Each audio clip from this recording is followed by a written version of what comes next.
Welcome, ladies and gentlemen, to episode 28 of Pocket Edition. I'm your host, Sully, and today I'm joined by Lemmy Smash, and today we are bringing you a very special edition of Pocket Edition. It is a E3 coverage episode. We're going to have two more after this, but today's is specifically covering Microsoft's E3 press conference, and we're giving you our thoughts and opinions, our reactions, what wowed us. Did Microsoft bring the goods, basically? But Ben, how are you? I'm doing great. It's great to be back. Yeah, it's great to hear you have a return to, I guess, mostly good health after your little kind of very traumatic experience last week. Yeah, not exactly fun going into the urgent care thinking you're going to get a couple pills and get sent on your way, and then they tell you have a blood pressure of over 200 and you need to go to the doctor right now. That's insane, man. That's bad. I'm glad you've had a return to health though, and hopefully you're on the track to get yourself right. I think that's scary, man. And what a great time to have it happen during E3. I didn't get time off for this, so, I've been able to recover. Well, I've had E3 to get my mind off of things. That's good. Yeah, it's a silver lining. I agree. But without further ado, let's get into it. All right. So the way we're going to handle this is we're just basically going to go through some big bullet points that were our personal big takeaways and try to give you our overall thoughts on Microsoft's press conference. But to address the elephant in the room, which is still kind of an elephant in the room for me, at least anyway, as someone who's only just watched the conference and hasn't actually had a chance to do any research beyond that, is Halo Infinite. Infinite? Is that right? Yeah, I think it's Infinite. It is. It's not Infinity. I think that's the ship for the UNSC. But Halo Infinite. Now, this was basically a in-engine demo teaser trailer.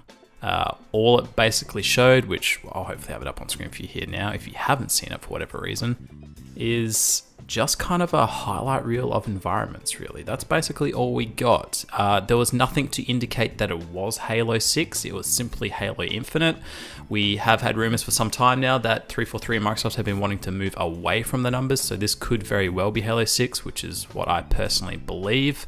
343 is one studio. They've been working on something for the last 3 years. They can't exactly just put Halo 6 on the back burner while they go do this side project.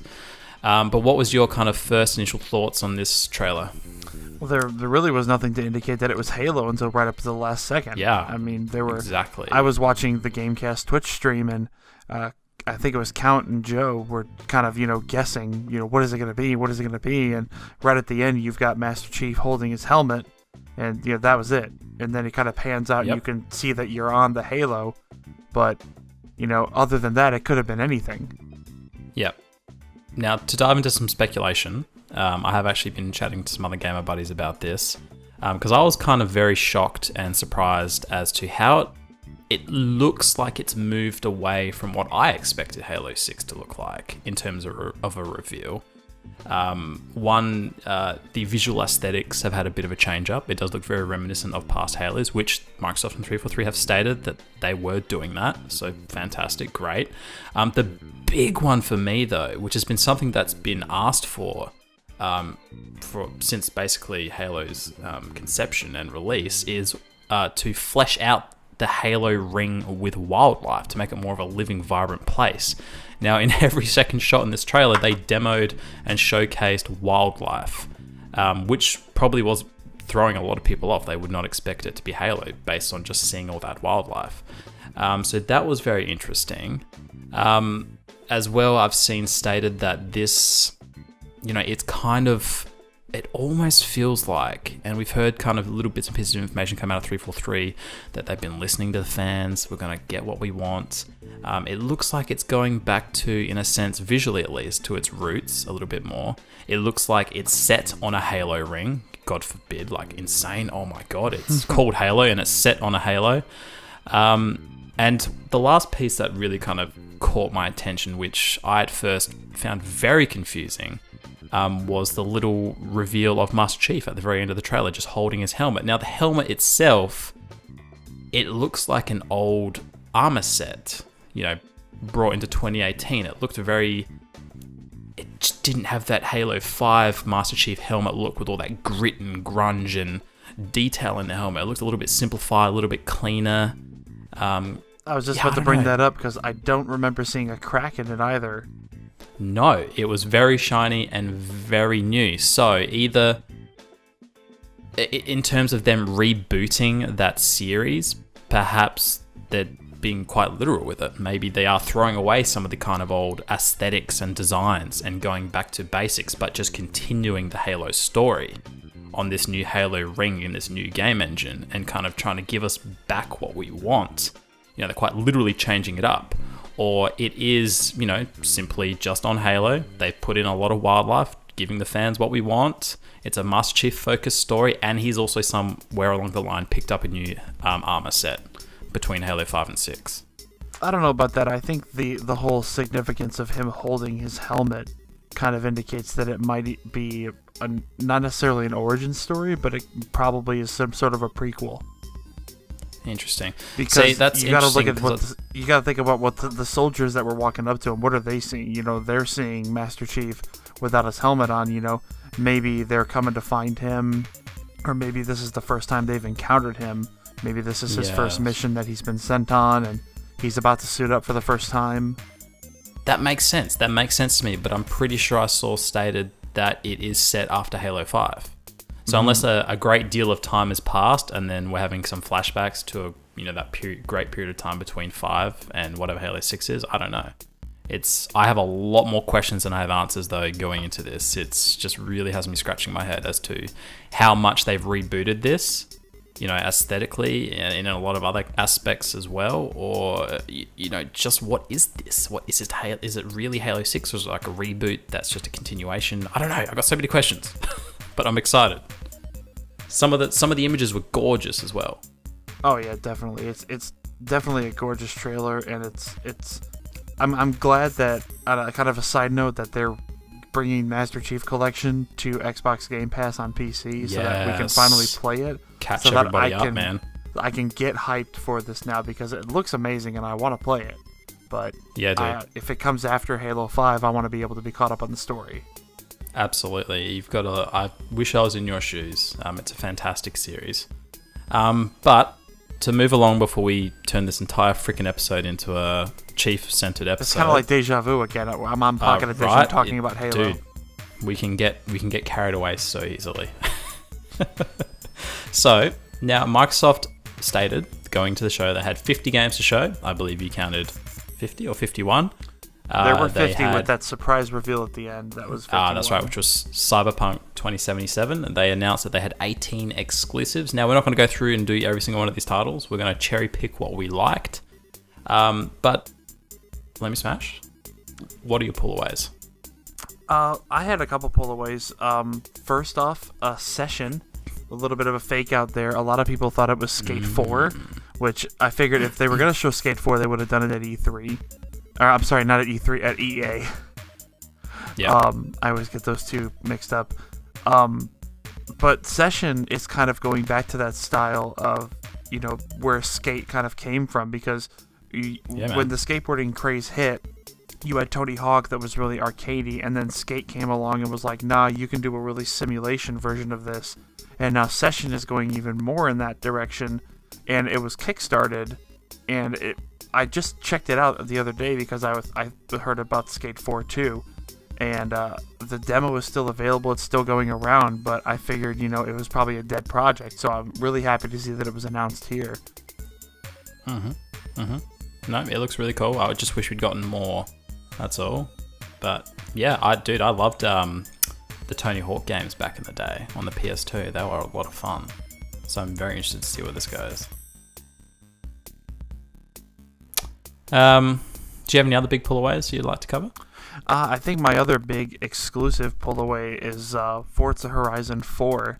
A mixture of disappointment and excitement from me. Major disappointment in the setting. Apologies to Count and Orange, but I'm kind of upset that it was in the UK, because rumors going into this was that it was going to be Tokyo. It was going to be Japan or some sort of Asian setting. Oh, yes. That would be very Yeah, in my opinion, if you want to show off the power of the Xbox One X, like do Japanese cities at night. That would be amazing. But yeah, I think like you said, the seasons, that's what saved it. If you would have done Britain or the UK just as is, it would have been like, well, what? You know, I'm sorry, I've never been to the UK, but is it really that interesting? The seasons is what's going to save it. Yeah.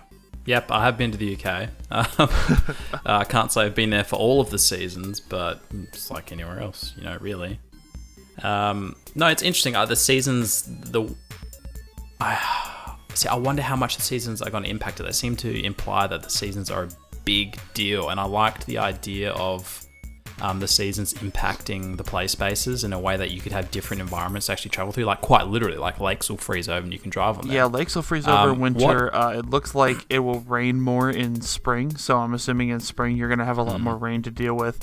Summer, fall, I don't really know what the difference with that will be. Yeah. You see, what I'd like to see happen here is my kind of concern, which I think would almost water down this season aspect of Forza Horizon 4, would be if they try to move through each season just too quickly. Like, let's just say you play for an hour and you get all 4 seasons. I would love to see them create, you know, maybe a season is 1 week of the game world. It's like a shared kind of online experience, like they've already stated it is.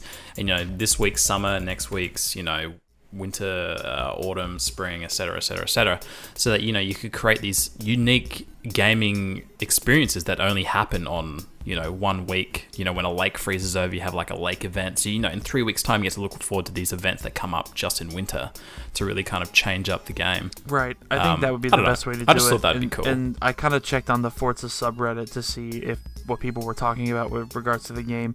And that was one of the big things is people were like, okay, cool, seasons, but how? You know, these are going to be dynamic seasons, so they're going to be changing, but, you know, I can't imagine it's going to be, you know, they didn't really show it changing as you drove. They did that wipe. Exactly. So, you know, that would be really I complicated. hope it's not a case of, like, you know, like a day and night cycle in modern video games where it's like 2 hours a day and then 2 hours later you get night. Like, I want it to be a little bit more drawn out, be, you know, a little bit more realistic. Like, I can say, hey, in 3 weeks I got summer, a new season of Forza Horizon 4 coming up in 3 weeks, and it's summer. I'll get all my summer events. That would be would cool. have to be, because just imagine, for example, if you're driving on a lake and then all of a sudden, like, it's, you know, changes into spring. You would just, like, snap your fingers and you would fall through the ice because the lake would all of a sudden just be a lake again. Like, the only other thing I want to talk about with that is the map size, and somebody reported on the subreddit that the map size is the same as the Australia map for Forza Horizon 3, but no source for that. They just said, oh, it's confirmed. Which, you know, that doesn't mean... Alright, so take that with a pinch Yeah, that of means salt. jack to me. What I'm looking at is there was one shot in the trailer where there are these off-road buggies and they're on these mountain ranges, and the mountain looks huge. You can see another huge mountain in the background. If that just looks enormous. Yeah. Like, normally the map doesn't look terribly big, but when you see that shot, then it's like, oh my gosh. Now, yeah, it did look for big. me personally, I wish the Horizon maps would be a little bit bigger. Like, even Australia felt a little bit cramped. Like, if you're in a fast car, you can get around the entire map pretty quickly. Yeah. So Which is ridiculous. Australia is a big place. Exactly, and I realize they're not going to be Imagine able UK, dude. to build like a cruise style map or even like a Test Drive Unlimited style map. You know, that'd be ridiculous. I just want them, I mean, go like double or maybe 2.5 times the size of Australia, and then that would be, I think that would be perfect. But kind of pointing to what Count said about a different game, density is the key. You want to make it big enough to where it's expansive, but you also don't want to thin it out so much to where, you know, I've got to drive for 15 minutes to get to somewhere. That was Test Drive's problem. Absolutely. Yep. I agree. I'm with you. So yeah, those are kind of my top picks right now. Yeah, there's a lot to pick from. Microsoft, like I said, they brought the games. Now, like we've said, a lot of these are cross-platform games. But before I, quickly bullet point a few more of my big ones, just some notable ones was Sea of Thieves getting story DLC. So that's cool, coming in July and towards the end of the year. We got to see the reveal of a new Metro. That looked cool. Crackdown 3 shown again with Terry Crews blowing shit up. Still no jack shit about Crackdown 3. other than it's coming, I believe, was it February 2019, I think? Well, they've talked a little bit about what's going on in it, and I think, like, from what I've heard from other sources, is that, like, the entire world is destructible, which I think that might be what's causing a big delay, is trying to figure out how to do that. Yeah, I kind of feel like Crackdown 3, without going too far down this rabbit hole, has been influenced by a lot of other recent titles that have come out in terms of like shared on-world, shared online experiences and all that kind of stuff, you know, destructibility. It really does feel like they want to get Crackdown 3 right and for it to become like a pillar franchise. So in that sense, I'm glad they're taking their time to get it right at least. Which is weird because the original Crackdown was really just an excuse to get people to play Halo 3, wasn't it? Yeah, but it was that surprise hit, and then they kind of tried to quickly, you know, get that sequel out, which fell flat on its face. So I honestly think Crackdown 3 is a case of them wanting to take their time with it and get it right, rather than having issues with it that they're trying to fix. So yeah, I'm interested to see how that pans out. A couple other big ones, which again, these aren't exclusives, but that's a first for the Xbox platform, is Kingdom Hearts 3. That looked cool. Not my cup of tea, but it looked cool. We obviously got some Battlefield V, very underwhelming showing. It was literally like a 30-second trailer, if that, and it was like a cutscene. It really didn't have any gameplay. If you saw the EA presentation, then you already saw that. Exactly. So, you know, obviously they had reasons for just rushing through it. Tom Clancy's The Division 2. That was cool. I actually really liked the first one, so I'm very interested to see number 2 hopefully build upon the first one, because the first one to me had a lot of promise, and I really enjoyed that. Again, that shared world shooter experience, which found me, you know, doing these challenge modes late at night with buddies, you know, getting the loot. It was a lot of fun, and I like the story behind this one as well. It seems very intriguing. Again, I'm not going to dive into it. Go watch the conference if you want to know more about that. A couple of other big ones that I had that were real standouts for me in the conference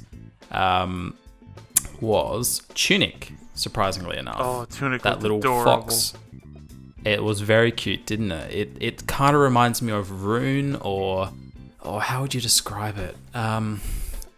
It's, I don't know. It looks like a very fun, unique, like kind of dungeon crawling experience. You play this little cute little fox from this top down perspective, like kind of twin stick shootery kind of style. It looks like a game that I'm currently playing on Switch called Kamiko, but in like a 2.5 3D sort of perspective.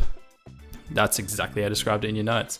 So that has my interest because that looks very cute and fun. I like that. It looks like a lot of fun. So I want to see more of that, which we did get a good bit of gameplay, but I want to know more about that. And specifically, is it an exclusive or not? Because if this is coming to Switch, I want that on my Switch. I believe they did say it was console exclusive. Ooh, okay. Well, I'm going to give that one to Microsoft. They need it. For me, the other kind of surprise, but not really a surprise, it was kind of like, and oh my god, finally you just freaking revealed it, was Battletoads. And it was just an announcement. They had nothing else to say. It was just a cool little comic style announcement trailer with no gameplay. It was all just text and voiceover work. But Battletoads is coming 2019. Now, if you haven't played Battletoads, go play Battletoads. That's all I have to say. I believe you can get it downloadable through Xbox Marketplace, maybe. I don't know where it is anymore. I know it was big during the 360 generation when they re-released it on some systems and all that kind of jazz. But if you've got an arcade near you, if you live in the States, go play it in an arcade. I played it in an arcade with Max from GameCast, and it was so much fun. 4-player co-op, side-scrolling, action beat-em-ups. So much fun. It's going to be 3-player So I'm really co-op. keen. Damn. All right. Well, I'm still keen. I'm all about it. It would be cool if they introduced a fourth Toad for 4-player, because 3-player is kind of a weird number. Maybe they will have another character. Why not? Surprise character. The other kind of big one for me was Dying Light 2. Looked very interesting with how they've innovated on that world. Do you have any thoughts on that one? Did you play the first one? I have the first one. I did play it a little bit, but what I wanted to say about Dying Light is that is a game that you do want to pick up because the studio on that, Absolutely. They invest so much into that game. Like I'm pretty sure they just put out an update for Dying Light 1 like last month. So that's one of those studios that they will support their games forever. That's very good. I like it. Pro-consumer. And the fact that I know that, every time a game comes out with this sort of choice mechanic, they're like, your choices will affect the world, and you're like, yeah, sure.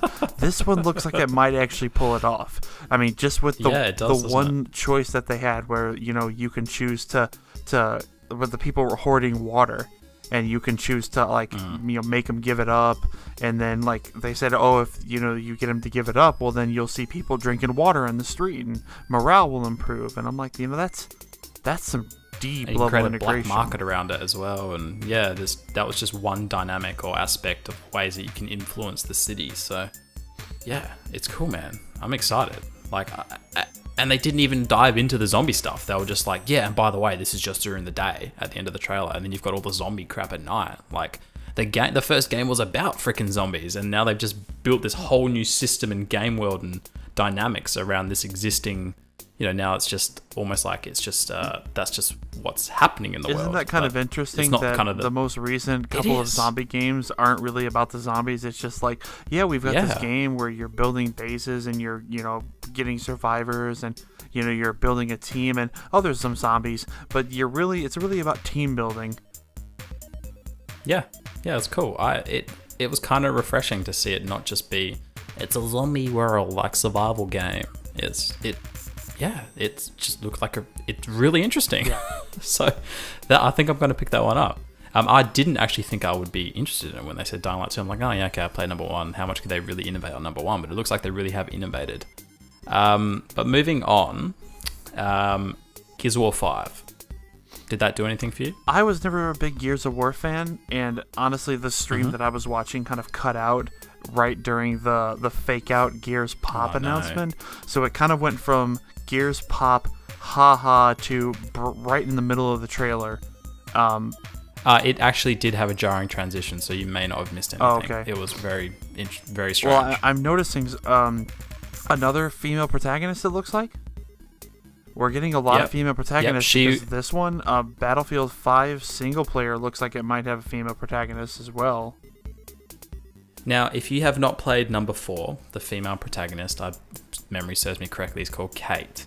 Now, Gears of War 4 is obviously almost a reboot of the series after the original trilogy, which is set basically following the children of the original characters from the original trilogy. So you've got JD, who is Marcus Phoenix's son, and you have Kate, who is, I don't think she's actually anyone's daughter, but she's one of JD's friends. Now, the first game is centered around finding Kate's mum, who's been taken by something, and it turns out it's the Return of the Locust. Okay. So the first story, although it's seen through JD's eyes, and it is very much his story too, it is also very much Kate's story.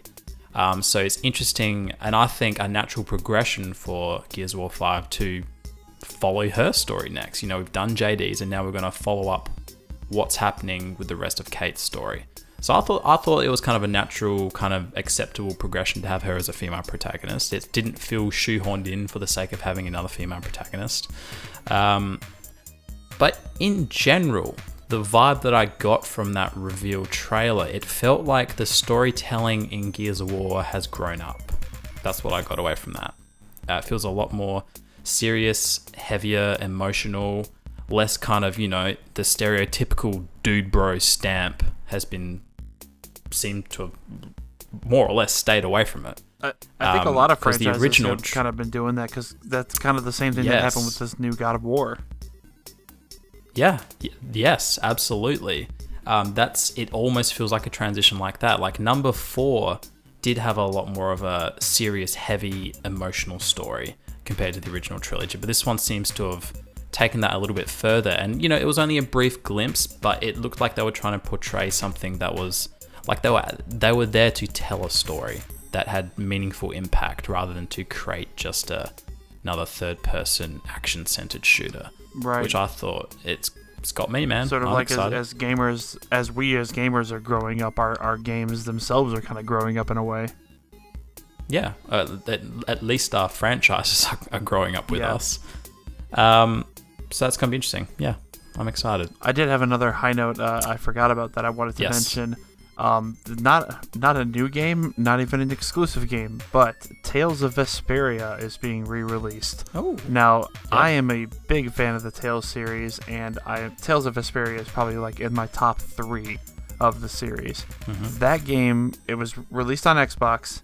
They re-released it in Japan on PS3 with a bunch of DLC. This is going to be all that DLC, so you got like 2 new characters. I think they added a bunch of extra content. What I'm really excited about, because I don't own an Xbox console, and it's not exclusive, so it's not Game Pass, I'm really hoping that this means it's going to come to PC. So, when I heard that announcement, I made some noises that I'm not proud of. And I know. No, that's fair enough, man. Whatever floats your boat, dude. The Twitch chat or the GameCast casters were kind of just like, oh, it's an anime thing. Oh, okay. And I'm like, oh yeah. And you were flipping out, fangirl. Oh yeah. No, I dig it. That's like me and Battletoads, dude. I don't know. Yeah. Yeah, I was sitting on my couch watching. I was like, oh my god. I think I screamed it in the GameCast Discord because I had nobody else to scream it at. Yeah, because right now the Tales series is unfortunately really underrepresented on PC. We've got we have Zestiria and Berseria, which are they're okay, but they're not like in the top. Like they're not great. Like the best ones they haven't brought to PC yet. So I really want them to do Vesperia, and then maybe in a while we can get Xillia on PC as well. Yep. Nice. No, I'm happy for you. Bring it on. Absolutely. Do we want to talk about the last kind of big kind of showing, an elephant in the room? Cyberpunk 2077? Yeah, I actually do have a little bit more to talk about with that one, because while you were getting ready, I found something on Reddit. Yeah, hit us with it. Because Reddit is awesome. So somebody paused at the very end of the trailer and caught half of a message, and I guess somebody else got the rest of the message. And basically, I'm not going to read the whole thing because it's really long, but basically they're saying that they started working on this game as soon as they finished Blood and Wine for The Witcher. So the expansion. Yeah, so they've been going hardcore on this. And they're not done with what they have to reveal. They are going to be revealing a bit more. They're going to be doing interviews about it. And they're still not ready to say when it's going to be coming out. But what I still think it's a while off. Yeah, what their original thing was like coming out when it's ready, which I like that. Yeah. I think it could easily be like a 2020 title. It could even be a next-gen title for all we know. Like, I think this is the E3 that we saw our first 9th-gen games. But... Yeah, some of them. Yeah, like, with the Bethesda conference, not that we want to go into that. But... Oh, dude, yeah. They also kind of went into DLC, microtransaction, things like that. Microtransactions, they said, are you nuts? No.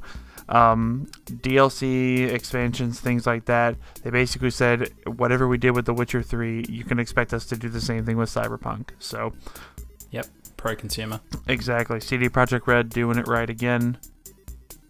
Absolutely. Props, 110%. Yeah, I mean, what we did see, none of it was from memory gameplay. It was just kind of all in-engine cutscene type stuff, but it looks cool. I like the setting, man. It's like I can't remember who told me what they thought it was a mashup of, but it kind of has like a bit of a really pop looking like Blade Runner, like a happy Blade Runner world. Like it looked really cool. Yeah, it almost kind of reminded me of a mix of like Sunset Overdrive and Deus Ex Machina, or not Deus Ex Human Revolution, but it's actually based on a tabletop game, if I remember correctly. I think Cyberpunk is a tabletop game where the whole idea is that corporations have kind of taken over the world, which is a very cyberpunk thing. And you did see a lot of people in the trailers that had like augments and things, and it might be very similar to Deus Ex, only it's not going to be as yellow. Yeah, more happy, but more colorful. One thing that I also I just saw in this post is you will be creating your own character, so you're not going to have that guy with the gun in the trailer is not the protagonist. Well, he might be, but he might not be yours. It could be, yeah, if you want him to be.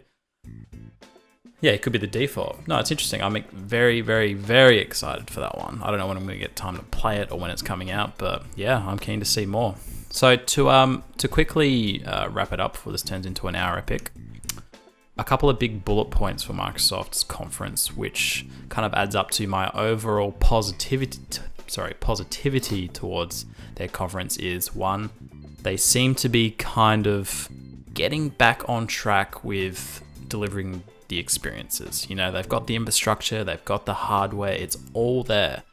We've just been needing just a bit more we need the more games. We've just been needing a little bit more. It hasn't quite been there over the years. And they've put some kind of pep in my step by announcing they've acquired 5 new studios. Oh, yeah. Which is very exciting. I won't go into detail as to what they were. One of the studios was the creators of We Happy Few, which is a new title launching, I think, later this year. Yeah, Compulsion. They've acquired, Playgrounds, which is the developer for Forza Horizon 4. So they have acquired some pedigree studios. So that's exciting. You know, more studios to join the Microsoft Studios kind of portfolio and fold. So that means more games in the future. Hopefully they keep snowballing those in and keep delivering exclusive experiences for us. Exactly. A couple of other big takeaways were they announced a new feature for Xbox Game Pass, which is called Quick Start. You know, they're changing the way the games are delivered to our consoles so that they're ready to play sooner, which is also, that's great if you're a Game Pass investor. They also announced a form of cloud gaming, which I'm assuming will eventually be a feature rolled into Game Pass, depending on how you want to play your games. You know, do you want to download it or do you want to just get it from the cloud? Also, the expansion to Game Pass was pretty huge as well. Yeah, absolutely. So my overall kind of thoughts and opinions on Microsoft's E3 conference was surprise and positivity. I think they brought the goods, man. I think we have been, for me personally, I was not expecting anything from this year. I was expecting a bit of Halo 6, a bit of Gears of War, and we did get that, but they delivered so much more. I'd kind of always had my fingers crossed in the past. I'm like, surely this is the year. They have to have stuff. But this year I went into it just going, yeah, they probably got nothing. But they brought it. Oh, yeah. They have set the benchmark as far as I'm concerned because, again, not to get into 2 other conferences, but I was watching the Bethesda conference afterwards, and I was like, shut up. Just stop talking. You know, Microsoft has, you know, they would have revealed so many games in the time that people are just standing up there talking. So I think that's how E3 should be. You know, it's great that developers get to come out and that they get to talk to us and they get to thank us. But guys, they killed it. Yeah, they had a lot of stuff to show. Microsoft, you know, as much as I'd wanted them to maybe stop and pause and spend a few extra moments on certain games because they looked great, they didn't have the time. They just kept plowing forward, and it was like bang, bang, bang, games. And that's really what the rest of the show for. I think a lot of times people forget that E3 goes on throughout the entire week. You know, let's show the games on the big stage, and then let's have the rest of the week to really talk about them. But just the fact that it's Microsoft of all places is, you know, having all of these great titles coming out. I mean, so many of them, like Cyberpunk. I was surprised when that came up. I was like, what? Really? Yeah. The transition at the end of the show into that was very clever. Yeah, a lot of the titles, you know, I could see, if you would have said, hey, this is going to be shown at the PlayStation conference, I would have been like, yeah, I could see that. Yep, absolutely. One last little tidbit that we'll throw in before we pack it up is Phil announced that, it's not really surprising, but he did acknowledge and put out there that they are working on the next Xbox. So there you go. Take that as you will. It's obviously quite a ways off, but you know, they did just paint the picture to saying they're doing stuff, they're active, and it showed in this E3. It looks like it's kind of starting to come together, and we are eventually going to get that return of their portfolio of like exclusive experiences on their systems. They've got everything. They just need to get some more of those games in. So for me, it's pretty much almost a 10 out of 10. I would have liked to have had more information about Halo, but hey, if it's not ready, it's not ready. We've got a teaser. I'll take it. And yeah, let's look forward to the future. See what Microsoft brings. Yeah, it's an A+ from me. And now we just have to sit back and see if anybody else, Sony, dude. Yeah, I definitely don't think Sony's going to be able to hold up if they're only doing 4 games like they're supposed to be doing this year. Yeah, I think it's going to either, just to get off the beaten track, I think the shows will be extreme contrast. I think Sony's going to have a couple of 4 killer titles, but they're going to take their time to tiptoe through all of it. So that'll be okay. That's a different experience. If it's 4 great titles, bring it on. But let's pack her up. So let me smash. Thank you for joining me. I'm glad you enjoyed the conference as much as I did. As well, if you haven't seen it, go check it out and let us know what you think down below in the comments. Stay tuned to GameCast. We'll be covering E3 in the form of our typical GC Informer videos. I'll be covering Nintendo's Direct/conference in the form of Pocket Edition. I'll also be covering Sony's conference in the form of a Pocket Edition episode. We're also in the process of covering all the conferences over on our Twitch channel, and you'll find the link for that down below in the description. But until the next episode, which will be the Sony Conference Pocket Edition episode 29, have a good one.